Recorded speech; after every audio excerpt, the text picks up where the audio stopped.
Hello दोस्तों, कैसे आप लोग। मैं इंजीनियर जयप्रकाश यादव आप लोग के अपने यूट्यूब चैनल मैथ इजी पे हार्दिक स्वागत करता हूं।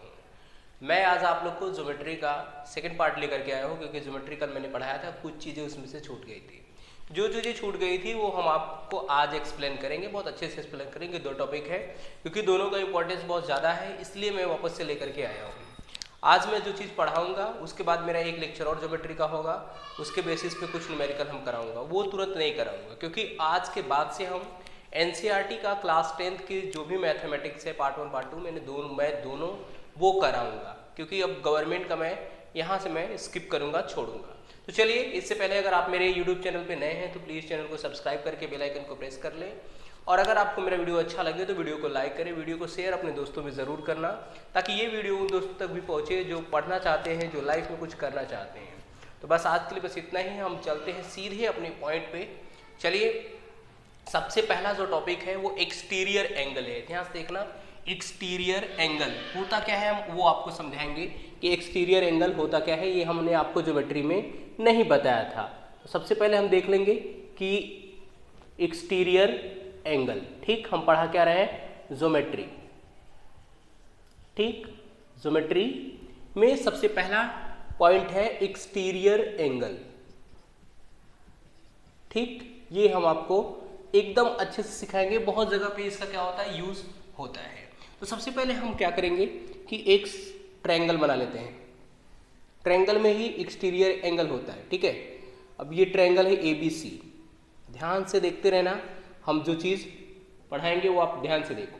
ठीक, अब मैं मान लेता हूं कि इसमें किसी एक साइड को आप आगे कर दो, बढ़ा दो, इंक्रीज कर दो, कोई सा भी एक साइड या तीनों साइड को आप बढ़ा सकते हो। चलो, मैंने क्या किया है कि AB को थोड़ा सा बढ़ा दिया है, यहाँ तक C ले लिया है मैंने। ठीक, ध्यान से देखना, ये क्या, सॉरी D ले लो यहाँ पे, क्योंकि C ऑलरेडी मैंने लिया हुआ है। ठीक, अब मैं इसके जो एंगल्स है वो अल्फा, बीटा और इसको गामा ले लेते हैं। ठीक, अब ध्यान से देखना, तो यहाँ पे ये सारे इंटीरियर एंगल होते हैं ट्रायंगल के, अल्फा बीटा गामा क्या है, इंटीरियर एंगल है ये सब। ठीक, ये सब कैसे एंगल है, ये सब इंटीरियर एंगल है। ठीक,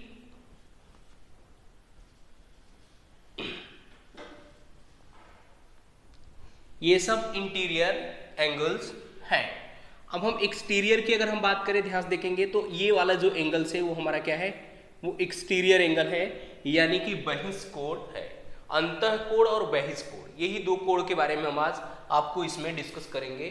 ठीक, अब ध्यान से देखेंगे, इसको बोलते हैं बहिष्कोण, लिख सकते हैं हम क्या, बहिष्कोण। ठीक, देख लो, आपको ये है भाई बहिष्कोण, यानी एक्सटीरियर एंगल, यानी कि angle DBC is equal to what. ठीक, अब देखो, angle DBC is equal to, यानी ये जो बहिष्कोण होता है वो अपने सामने के दो इंटीरियर एंगल के सम के इक्वल होता है।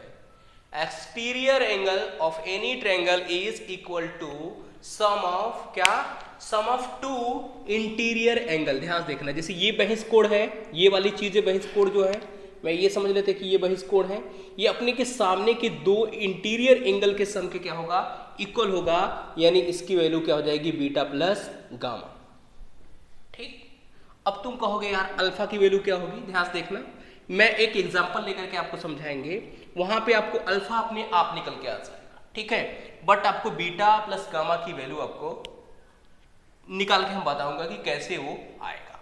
अब देखो, जैसे मैं एक एग्जांपल, यानी यहां से समझ में आ गया कि जो एक्सटीरियर एंगल होता है, ध्यान से देखेंगे, जो एक्सटीरियर एंगल होता है is equal to sum of क्या, इंटीरियर एंगल। यानी अगर इसको मैं मान लूं कि ये क्या है DBC, तो ये क्या हो गया, बीटा प्लस गामा।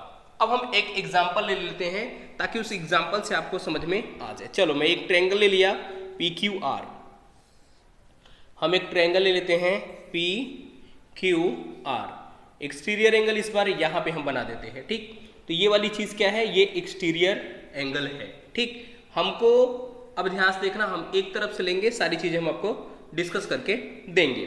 जैसे मान लेते हैं कि ये है 120 डिग्री और ये 120 डिग्री दिख भी रहा है, ठीक है, ये 120 डिग्री यानी 90 से क्या है ज़्यादा।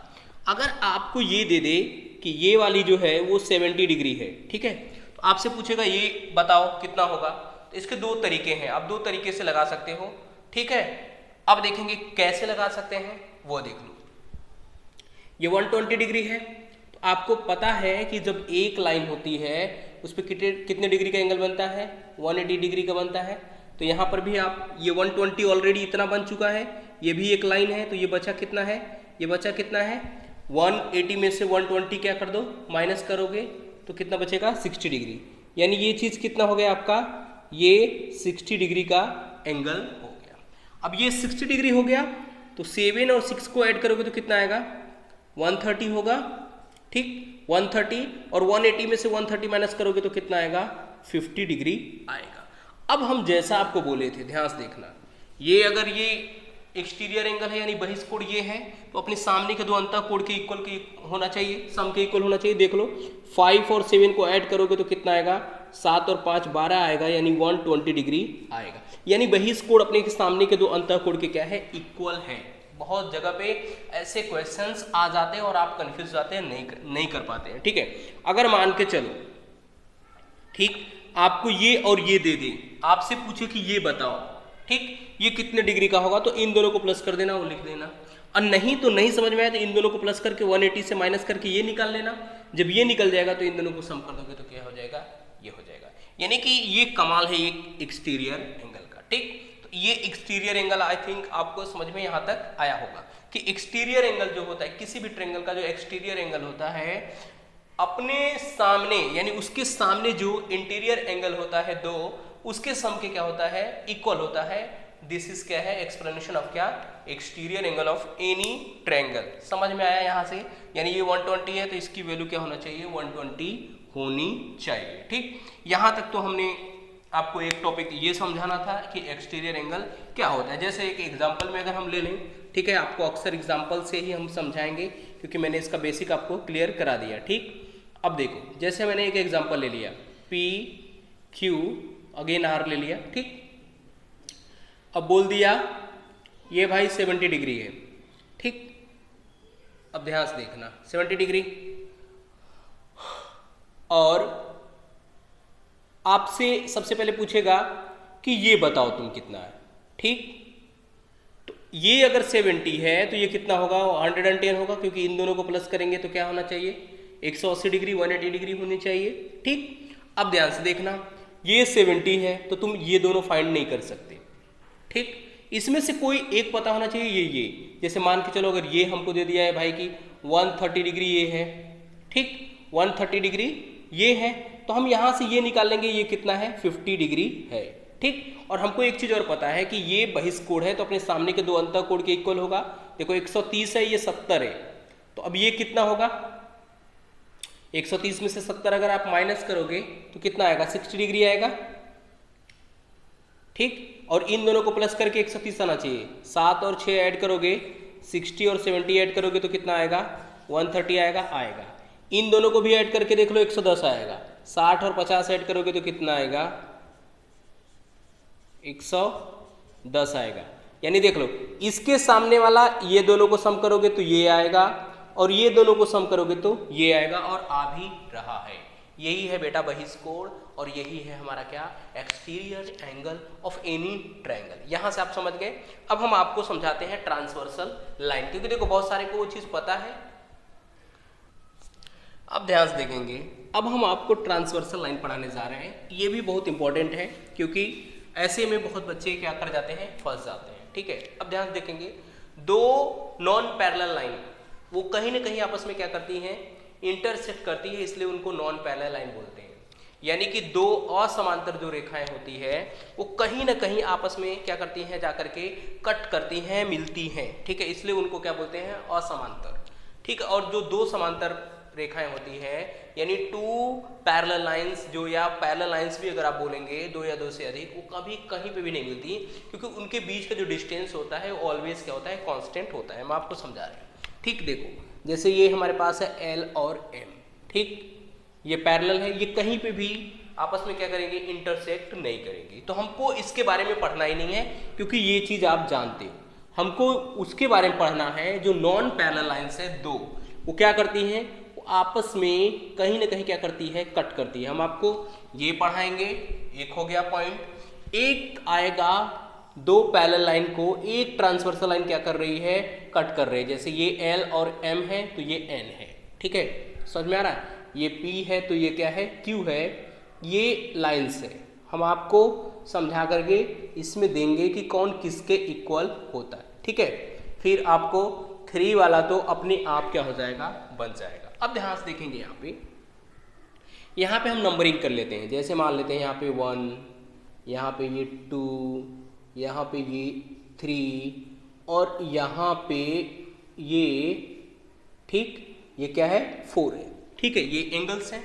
सेम यहाँ पर भी हम बना सकते हैं 1 2 3 4 5 6 7 8, ठीक है। अब इसमें आपसे एक एंगल का वैल्यू दे देता है, बाकी का आपसे पूछता है। अब ध्यान से देखेंगे। सबसे पहला अगर हम बात करें, ठीक, तो कॉरेस्पॉन्डिंग एंगल की बात करते हैं, ठीक। कॉरेस्पॉन्डिंग एंगल, और जिनको हम बोलते हैं क्या, संगत कोण। क्या, संगत कोण, ठीक। हम इनके बारे में थोड़ा सा जिक्र करते हैं। सबसे पहला कि संगत कोण क्या होता है। संगत कोण याद रख लेना, इसमें तो बनेगा नहीं संगत कोण, ठीक है। संगत कोण इसी में भी बनेगा, हम इसको भी समझा देंगे, इसको भी। करस्पॉन्डिंग एंगल यानी संगत कोण उनको बोलते हैं जो एक जैसे दिखते हैं। एक जैसे दिखने का मतलब है, अगर मैं इसमें देखेंगे, देखो जैसे 2 का जैसा मुंह है वैसा 5 का मुंह है, ठीक। जैसा 4 का मुंह है वैसा 7 का मुंह है, जैसा 6 का मुंह है वैसी 1 का है, जैसा 3 का है वैसी 8 का है। तो ये संगत कोण आपस में जितने भी बनेंगे सब क्या होंगे, सेम होंगे, इक्वल होंगे, ठीक।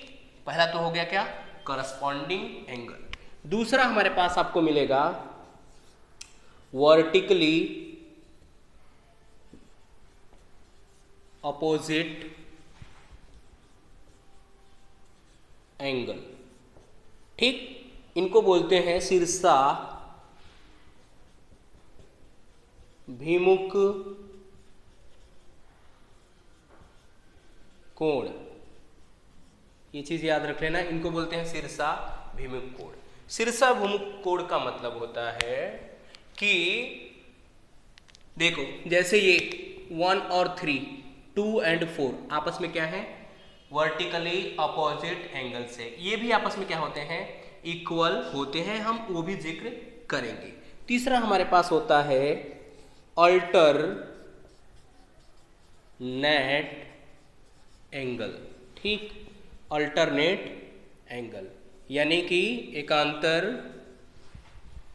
कोण, ठीक। बस अब हम आपको समझा करके देते हैं। सबसे पहले देखो इसमें ये चीज नहीं बनेगा, करस्पॉन्डिंग एंगल आप देख लो, बना करके देख लो, बाकी दोनों बनेंगे, ठीक, बाकी दोनों बनेंगे। अब देखेंगे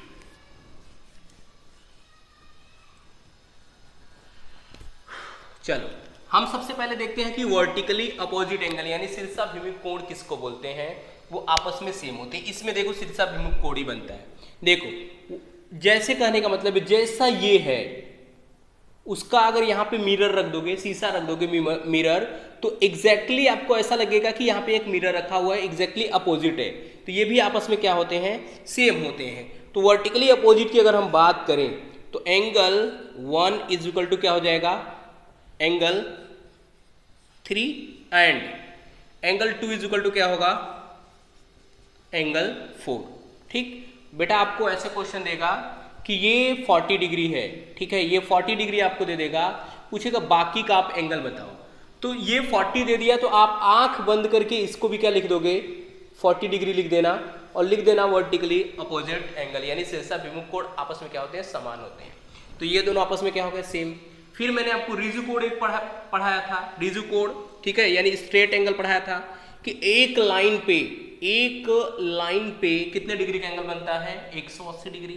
तो ये अगर 40 डिग्री का बना है, ये 40 डिग्री, ठीक है, तो ये कितने का बना है, ये 180 में से 40 माइनस करोगे तो कितना हो जाएगा 140 डिग्री। जब ये 140 है तो ये भी शीर्षाभिमुख कोण हो जाएगा, ये भी क्या हो जाएगा 140 डिग्री हो जाएगा। ठीक, तो इस वाले फिगर से आप समझ गए कि इसमें केवल एक ही एंगल बनता है, वर्टिकली अपोजिट एंगल, शीर्षाभिमुख कोण। और शीर्षाभिमुख कोण होता क्या है, मैंने आपको बताया कि यहाँ पे आप मिरर रख दोगे जस्ट इसके ऊपर, तो ऐसा फिगर इधर भी बना करके देगा, यानी वही फिगर बना हुआ है। ठीक, तो शीर्षाभिमुख कोण आपस में क्या होते हैं, समान होते हैं, नहीं vertically opposite angles are congruent होते हैं। मैंने लिख दिया और आपको सॉल्व करके बता दिया। अब हम आपको इसका यहीं पे सॉल्व करके ये बता देते हैं कि जो बाजू वाला है उसकी किसकी किसकी वैल्यू किसके इक्वल होगी, उसको कैसे निकालना है। ठीक, अब देखते हैं। देखो ऐसे क्वेश्चंस बहुत बार आए हैं, इसलिए मैं आपको समझा रहा हूं। यहां पर देखो, यहां पर सबसे पहला काम आप करेंगे क्या कि पहली बात हम करस्पॉन्डिंग एंगल की बात करते हैं इसमें।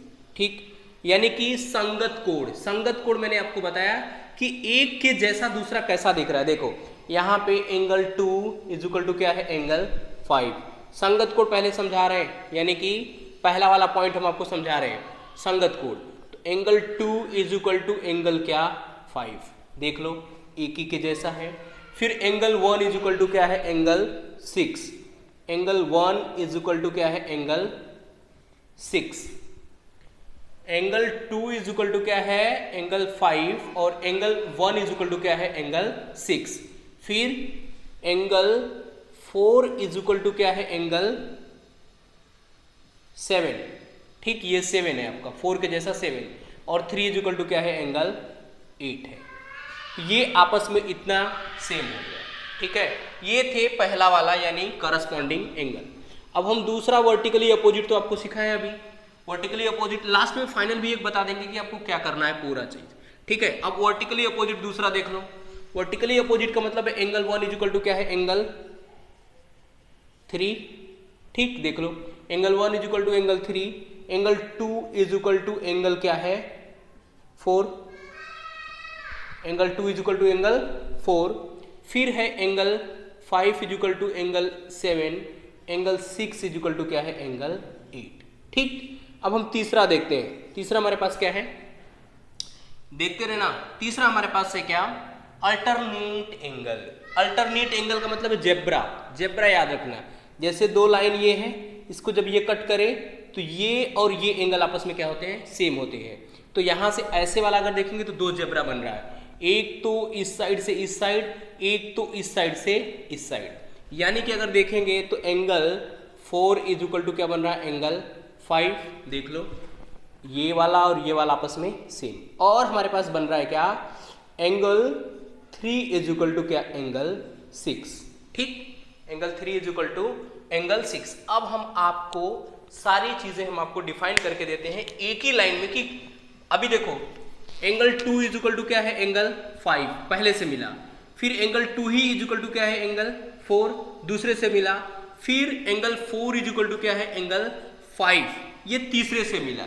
यानी कि अगर मैं देखूं, अगर आपको ये सॉल्व करना है, यहां से तो मैंने आपको सारी चीजें डिफाइन करके दे दी है। अब हम ये सब कुछ देखने के बाद एक हम फाइनल रिजल्ट की तरफ जाते हैं कि भाई अब ऐसे लग रहा है कि सब सबके इक्वल है, सब सबके इक्वल नहीं है, वो देख लो। पहले क्वेश्चन से हम मिलाते हैं, एंगल 2 इज इक्वल टू क्या है, एंगल 5।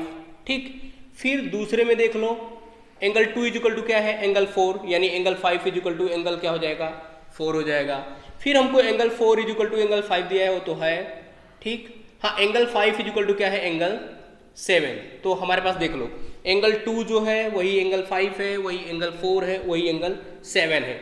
यानी अगर एंगल 2 अगर 30 है, ठीक, तो एंगल 5 भी कितना होगा, ये भी कितना होगा, 30 होगा। फिर एंगल 4 ये भी कितना होगा, 30 होगा। एंगल 7 ये भी कितना होगा, यानी 30 होगा। अब यहां से हम आपको समझा दे रहे हैं। ठीक, देख लो कि अगर ये एंगल 30 है तो कौन कौन से एंगल 30 होंगे, कौन कौन से एंगल, इतने एंगल 30 होंगे। आप देख सकते हो यहां से निकल के आ गया। अब बाकी के जो बचे हैं, दूसरा कंडीशन, यानी angle 1 is equal to angle 3, यहां से angle 1 is equal to angle 3 is equal to angle 1 is equal to angle 6 यहां से, और इसमें angle 3 is equal to angle 6, यानी एंगल 6 इज इक्वल टू क्या, एंगल 3, ठीक है। Angle 6 is equal to angle 8 है। अब देखो 1368, यानी कि 1368 ये भी सेम है। ये अगर 30 है तो सीधी सी बात है ये 150 होगा, 150 होगा, क्योंकि इन दोनों का प्लस क्या होना चाहिए 180। अब ये 150 है तो ये भी क्या होगा 150, ये भी क्या होगा 150, ये भी क्या होगा 150, यानी 150। अब आप सोच सकते हो कि अगर हमको एक एंगल दिया है तो हम सारा एंगल क्या करते हैं फाइंड आउट कर सकते हैं यहीं से, ठीक। मैं एक फिर एग्जांपल ले लेता हूं इस बार, और लास्ट ये आपका रहेगा, बस आज इतना ही पढ़ाऊंगा। एक और एग्जांपल लेते हैं फिर। अब देखो 2 लाइंस का तो मैंने आपको समझा दिया, अब हम 3 लाइंस का आपको समझाते हैं, ठीक।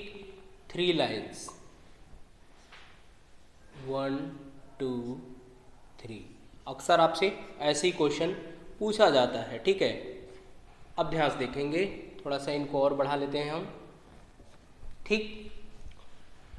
ये L M N और ये हमारे पास P लाइन जो है इसको कट कर रही है। अब ध्यान से देखना, अब सीधी सी बात है कि अगर मैं इस क्वेश्चन को मान लेते हैं कि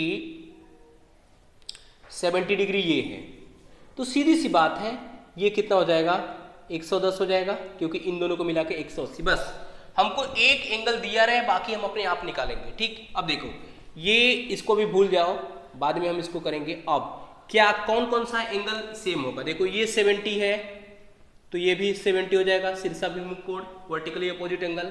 ये 70 है तो ये 70 हो जाएगा अल्टरनेट एंगल। फिर ये 70 हो जाएगा वर्टिकली अपोजिट एंगल। फिर ये अल्टरनेट हो जाएगा 70। फिर ये वर्टिकली अपोजिट हो जाएगा 70। देखो एक 70 तो देख लो कितने 70, ठीक। अब आपको पता चल गया कि ये कितना है, ये तो 110 होगा, क्योंकि इन दोनों को मिलाओगे तो 180 होना चाहिए। ये 110 है तो ये भी क्या होगा 110, ये भी क्या होगा 110, ये भी क्या होगा 110, 110, ये भी क्या होगा 110, ये भी क्या होगा 110। अब देखो अब ऐसा क्यों हो रहा है, क्योंकि मैंने शुरू में ही समझाया था कि ये एक जैसे दिख रहे हैं, तो संगत कोण alternate angle, sorry corresponding angle. ये और ये आपस में वर्टिकली अपोजिट, ये और ये आपस में वर्टिकली अपोजिट, ये और ये आपस में वर्टिकली अपोजिट शीर्षाभिमुख कोण, ये और ये आपस में सेम, ये और ये आपस में सेम, ठीक है। यानी कि देखो ये और ये आपस में सेम, ये और ये आपस में सेम, ये और ये आपस में सेम, ये सब कैसा बन रहे हैं अल्टरनेट एकांतर कोण बन रहे हैं, ठीक। और एक आपको पता होना चाहिए स्ट्रेट एंगल यानी कि रिजु कोण, कि ये दोनों को मिला के कितना होना चाहिए। सोचो एक एंगल से आप पूरी चीज क्या कर रहे हो फाइंड कर रहे हो, उसमें ऐसा नहीं कि अंदाजे फाइंड कर रहे हो, ये एकदम एक्यूरेट है और करेक्ट है, ठीक है। तो बस आज के लिए इतना ही। मैंने आपको आज ज्योमेट्री का एक तरह से पूरी तरह से ज्योमेट्री फिनिश है, अब सिर्फ न्यूमेरिकल कराना है। जब भी हम लेकर के आएंगे न्यूमेरिकल लेकर के आएंगे, बेसिक सब क्लियर हो गया। एक्सटीरियर एंगल भी मैंने समझा दिया और आपको आज ट्रांसवर्सल लाइन भी समझा दिया, 1 का भी 2 का भी समझाया, 3 का भी समझाया, ठीक है। 3 लाइन का भी मैंने आपको समझाया कि 3 पैरेलल लाइंस को एक ट्रांसवर्सल लाइन कट करती है, तो क्या क्या सेम होता है, कैसे करना है। आई होप आपको पूरा वीडियो समझ में आया होगा। तो दोस्तों अगर वीडियो आपको समझ में आया होगा तो वीडियो को लाइक करें, वीडियो को शेयर करें, और अगर चैनल पे नए हैं तो प्लीज़ चैनल को सब्सक्राइब करके बेल आइकन को प्रेस कर लें, ताकि मेरे वीडियो का नोटिफिकेशन सबसे पहले आपको मिले। चलिए आज के लिए बस इतना ही। Thank you so much for watching my video. जय हिंद, जय भारत। फिर मिलते हैं नेक्स्ट वीडियो में।